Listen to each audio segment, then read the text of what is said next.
जय माता दी। दुर्गा सप्तशती के दूसरे और तीसरे अध्याय में दुर्गा माँ की उत्पत्ति और उनके द्वारा महिषासुर के वध का वर्णन किया गया है।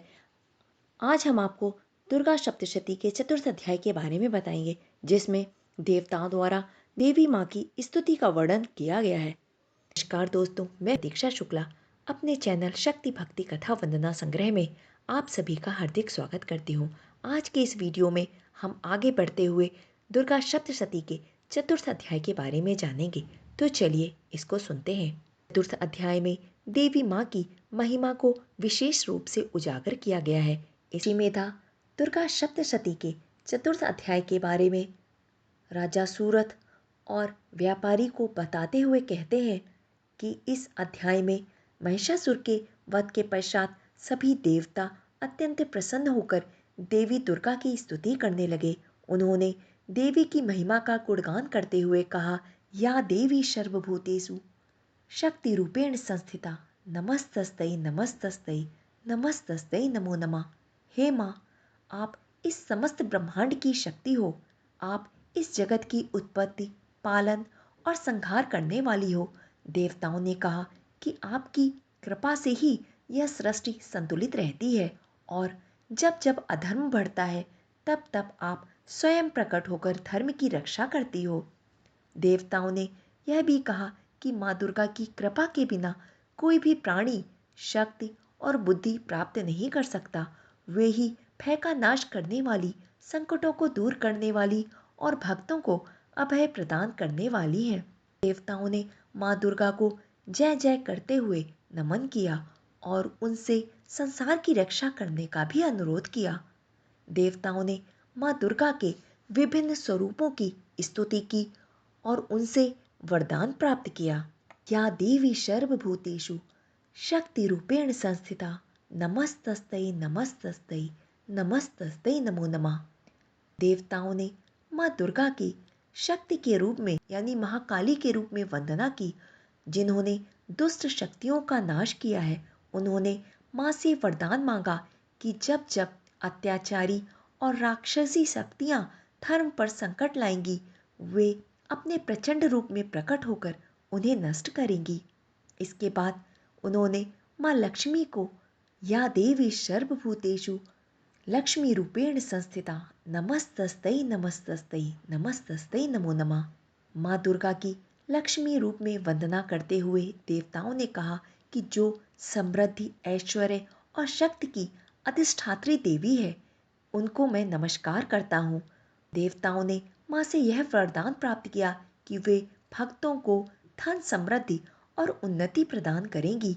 जो भी भक्त उनकी उपासना करेगा, उसे जीवन में सदैव सफलता प्राप्त होगी।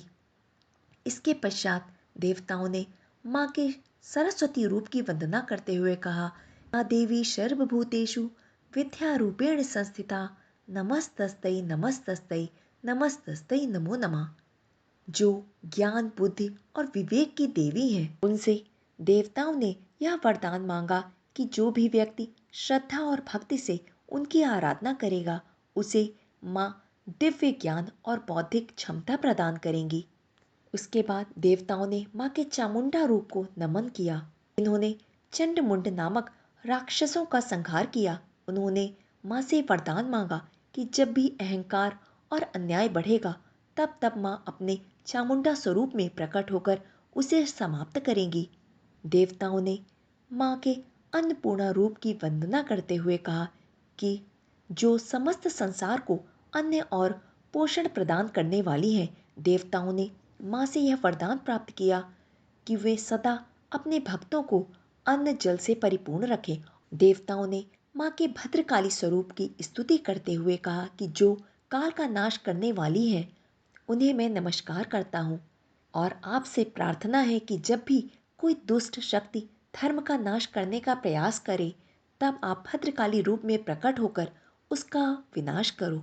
अंत में देवताओं ने माँ के मूल स्वरूप दुर्गा की स्तुति की और उनसे यह वरदान मांगा कि वह सदैव अपने भक्तों की रक्षा करेंगी, संकटों से उन्हें उबारेंगी और जीवन को सुगम बनाएंगी।